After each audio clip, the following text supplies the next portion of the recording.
How a joke from my girlfriend turned into the most awkward work moment ever. I consider myself a pretty competent employee. I've been at my company for a few years now, and at this point, making PowerPoint presentations is basically muscle memory. I could probably put together a quarterly report in my sleep. Which is why I didn't think twice when my manager asked me to present our team's latest project in front of the execs. Easy, routine, no stress.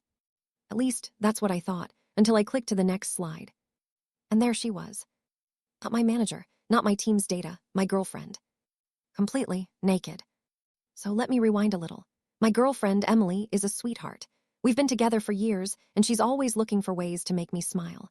Lately, she's been joking about how much time I spend at work, saying that I'm practically married to my PowerPoint slides. Apparently, she decided to personalize them. The thing is, I didn't know. I had no idea. That morning, I grabbed my USB drive, plugged it in, and copied over what I thought was my perfectly professional, corporate-safe presentation. I didn't double-check. Why would I? I made the slides myself, or so I thought. Emily must have gotten access to my laptop the night before and updated the file. A little surprise for me. Just a couple of slides, she later told me, meant as a private joke. Something spicy to break up the monotony. Except now, that joke was front and center on a giant conference room screen. Got it, I'll continue from this point, keeping the tension high and packing smooth. Here's the next part. For a second, my brain refused to process what I was seeing. There was Emily, completely naked, smiling right at me from the conference room screen. Time froze. My blood turned to ice. The air left my lungs. Then the horror hit me all at once. This wasn't just my laptop. This wasn't just my screen. This was a massive projector, broadcasting her very private surprise to my boss's boss, and at least a dozen other very important people at my company. I heard the sharp intake of breath from someone at the table. A coffee cup hit the table with a soft thud. Someone coughed. Move, move. I slammed my laptop shut so hard it probably shortened its lifespan by a few years. The screen went black. The room was silent. No one spoke. No one even breathed. I could feel my pulse in my eyeballs. My hands were shaking. I had no idea what to do. There was no guidebook for this. No HR seminar had ever covered what to do when you accidentally flash your girlfriend's nudes during a corporate presentation. Finally, my manager, good old Mike, the guy who had always been in my corner, cleared his throat, loudly. So, he said, dragging out the word, that was unexpected. I wanted to die, right there. Just pass away quietly and let them replace my chair with a tasteful plaque that read, "Here sat an idiot." But no, I was still alive. I still had to deal with this. And Emily, she had some serious explaining to do. Oh, I was done. Career over. Reputation obliterated. Name forever etched into office history as that guy. I couldn't move, couldn't blink. My body was physically present, but my soul had already packed its bags and was floating somewhere above the conference table, watching the disaster unfold in slow motion. This is it, I thought. This is my legacy. Imagine the office gossip spreading at lightning speed. Did you hear what happened in the exec meeting? No, what? Some guy accidentally showed nudes of his girlfriend. No way. Yeah, just bam, right on the screen, full frontal. Holy SH, who was it? That guy from marketing, you know, the PowerPoint dude. OHHH, that guy. It'd never just be me again. No, I was permanently PowerPoint porn guy. Worse, I thought about how they must have perceived me in that moment. Did I look like some weird exhibitionist? Some creep who thought this was funny? Someone who deliberately put those slides there? Imagine the VP's internal monologue. Oh wow, bold strategy. Let's see if it pays off. Or worse, HR reviewing my case like. Okay, so it wasn't an accident. Or it was. Either way, we need to talk about workplace appropriateness. I pictured the future. Every time I walked into the break room, conversations would pause. Every chuckle from a cubicle would feel like it was about me. Even if people eventually stopped talking about it, I'd never stop thinking about it. Then, the worst realization hit me. They saw me react. The way I reacted. Slamming my laptop shut, staring wide-eyed like a deer in headlights. That's not the reaction of an innocent man. An innocent man would be shocked. An innocent man would look confused, maybe even angry, like, what the hell, how did this get here? I just looked guilty. Like a guy whose secret little presentation bonus had just been exposed to the world. Oh my God. What if they thought I put it there on purpose? What if they thought I got off on this? Some PowerPoint-based exhibitionist kink. I could already see the exit interview. So, yeah, unfortunately, we just can't have this kind of thing happening in a professional environment. But I swear it was an accident. Sure. This was bad. Really, really bad. And I still had to say something. Jason. Voice yanked me out of my spiraling doom thoughts like a slap to the face. I blinked. The room was dead silent. The projector was off, thank God, but everyone was still staring at me. Some with wide eyes, some with barely contained amusement, and the rest with a mixture of shock and second-hand embarrassment. My manager, Steve, was the one who spoke. He was leaning forward slightly, eyebrows raised, waiting for something. An explanation, a damage control attempt, a sign that I hadn't just self-destructed in front of the entire executive team. My mouth moved before my brain could catch up. MRF file data. What? That wasn't a sentence. That wasn't even words. I was trying to say something about the file mix-up, or the data set, or hell, I don't even know. But whatever just came out of my mouth wasn't English. It wasn't even human communication. I felt my face go nuclear. Steve blinked at me. Sorry, what? I made a noise, somewhere between a cough and a dying battery, and just turned around and walked out. That was it. That was all I could do. I left my own presentation. I just got up, left my laptop behind, and walked out of the conference room like an NPC glitching out of existence. I didn't even know where I was going. The bathroom, the parking lot, a new life in a different country. Anywhere but there. I don't even remember how I got to the bathroom. One second, I was stumbling out of the conference room, and the next, I was locked in one of the stalls, leaning against the cold, unforgiving tile. My hands were shaking, my mind was a hurricane of thoughts, and my stomach felt like it had been twisted into knots. What the hell had just happened? How did I let that happen? I kept replaying it in my head, over and over, the moment when I clicked to the next slide, and my entire world just collapsed. My girlfriend's naked picture flashing on the screen, the confused, awkward stares, the silence that followed. It was like something out of a nightmare. And now I was stuck. My heart was racing. I couldn't breathe right. Every thought just kept circling back to one thing. What the hell do I do now? I'm an idiot. I really am. I should have double-checked the damn file. Should have known something was wrong when Emily had been all wink-wink, nudge-nudge about her surprise. I should have never let that happen. But I did. Now I don't even know where to go from here. What's going to happen? Is this it? Is my career over? I mean, I know what people think when they see something like that. Irresponsible, unprofessional, hell, immature. If I were in their shoes, I'd probably think I was an idiot too. But what about the company, my team, my reputation? I've been here for a while. They've never had an issue with my work before. But now with this, with what just happened, what are they going to say? What's Steve going to do? I don't even want to think about it. I'm already on the verge of breaking down, but I can't afford to lose control. If they fire me, I don't know what the hell I'll do. What's my future now? I squeezed my eyes shut, trying to breathe through the panic, but it wouldn't stop. My head was pounding, the pressure was suffocating. I couldn't stay in the stall forever, but I also couldn't face anyone right now. The thought of going back out there, facing everyone again, made my heart race faster. I needed time. I needed to think. But what the hell do I do next? I sat there for what felt like hours, trapped in my own thoughts, when I suddenly heard a faint knock on the bathroom door. Hey man, you in there? It was Steve, my best friend at the office, the guy who always seemed to know how to handle everything, even when I was losing my damn mind. I hesitated, trying to swallow the lump in my throat. I didn't want to face anyone, not right now, but Steve, he wasn't just anyone.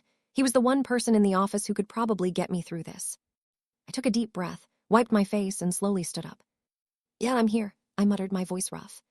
The door creaked open, and Steve's face appeared in the small gap, his brows furrowed in concern. You good, man? He asked, voice calm but with an edge of worry. I let out a shaky laugh, half expecting him to burst out laughing at my expense. But instead, he stepped in fully, closing the door behind him and leaning against the sink, arms crossed, eyes locked on me. Okay, I saw what happened out there, Steve said, his voice low. But you gotta listen to me. We're gonna get through this. You're not the first guy to screw up like this in front of a crowd. I shook my head, still feeling the weight of the situation pressing down on me. But this wasn't just a screw-up, Steve. I literally just flashed a bunch of executives a picture of my girlfriend naked on a big screen. I'll never live this down. Steve let out a sigh, clearly trying to think of the right words to say. Yeah, okay, that's not ideal, he admitted with a small, awkward smile. But you're not the first guy to have a little oopsie moment, you know? You didn't mean for it to happen. And as far as I know, nobody's dead. So let's just take it one step at a time. Don't let your mind go to the worst-case scenario. I was still reeling from the embarrassment, but I managed to meet his eyes. What do I even do now? They saw it, Steve. They all saw it. I can't pretend that didn't happen. Steve nodded, leaning in slightly. Yeah, man, I get it. But here's the thing, you can't just disappear. You gotta face the music. Head up, own it. I stared at him, feeling a weird sense of comfort from his words, but still unsure if I could actually do it. I don't know, man. What if they fire me? What if this ruins everything? You're not getting fired over this, Steve said, his voice firm. Sure, it's embarrassing, sure, it's awkward, but people will forget. You think they're gonna remember this in a week? No, what matters is how you handle it moving forward. You take responsibility, crack a joke, and keep your head up. You've got this. I looked at Steve, trying to process what he was saying. It felt hard to believe in the moment, but he had a point. Dwelling on it, sinking into panic, wasn't going to help me.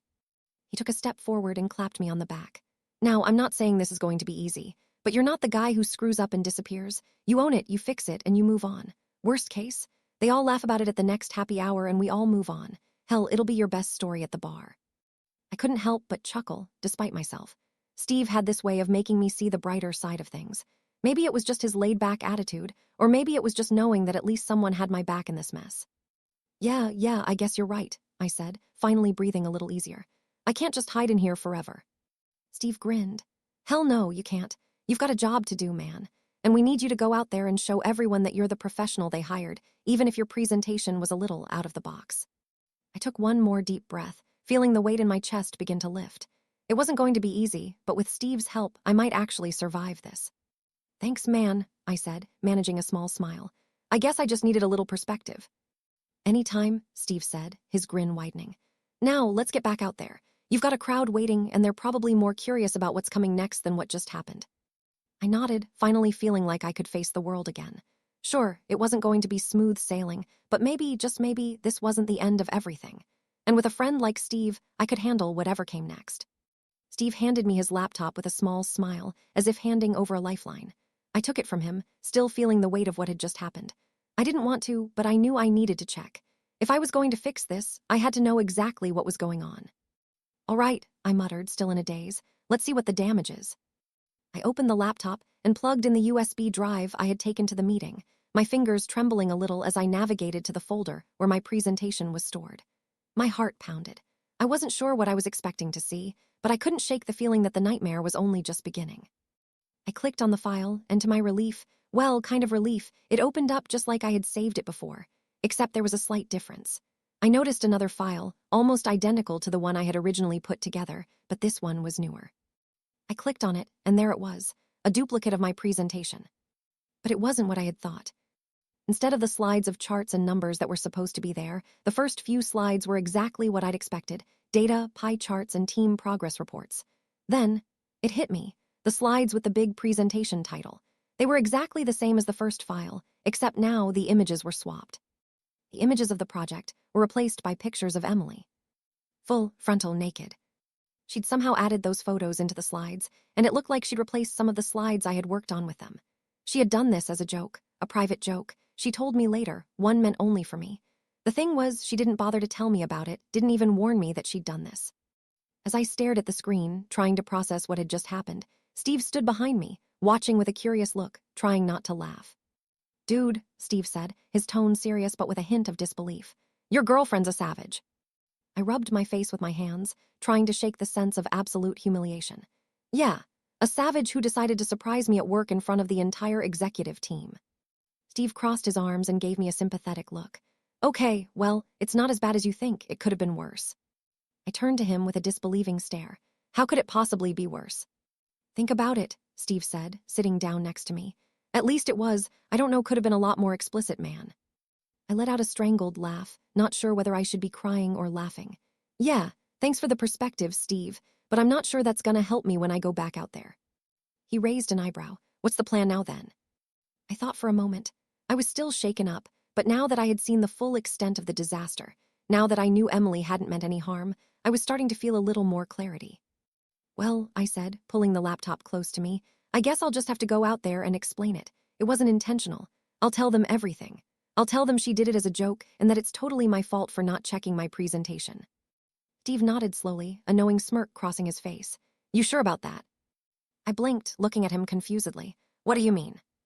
You're gonna tell them exactly that? He asked, leaning back a bit. I paused, the thought sinking in. Maybe I wasn't ready to spill every detail. Maybe there was a way to salvage the situation, or at least make it less awkward. You know what, Steve? I said, my voice a little stronger than before. Yeah, I'll explain, but I'm not gonna act like I'm the victim here. It was a mistake on both our parts. She shouldn't have done it, but I should have double-checked my presentation. I can't blame her for trying to make me smile. Steve grinned. Now that's the attitude. Own it, man. Show them you're human. And hey, maybe you can spin this into a funny story, you know. I nodded slowly. I wasn't completely sure how I was going to explain this to my boss and the rest of the team, but I knew one thing. I wasn't going to let this ruin me. I closed the laptop and turned to Steve. All right, I'm going to go out there and own this. I'll tell them everything. And if they fire me, well, then I guess I'll have to find a job where I don't get naked surprises during my presentations. Steve laughed, slapping me on the back. That's the spirit. Now go out there and handle this, dude. You've got this. And just like that, with Steve's words echoing in my head, I felt a little braver. It wasn't over yet, but maybe, just maybe, I could turn this whole mess around. I took a deep breath and stood up, glancing over at Steve, who gave me an encouraging nod. There was no turning back now. I had to face the music. I walked back to the conference room, my heart pounding, but I kept my head high. As I entered the room, I could see the faces of the execs, some of them still trying to process what had happened, others looking at me with raised eyebrows. I stood at the front, trying to steady my nerves, the laptop still in my hand. I cleared my throat. All right, everyone, I just want to clarify what happened earlier, I began, trying to sound as calm and professional as possible. That was not part of my intended presentation, and I sincerely apologize for the confusion. There was a moment of silence. Some of the execs exchanged glances, but no one said anything at first. Then one of them, a senior manager I'd worked with before, raised an eyebrow.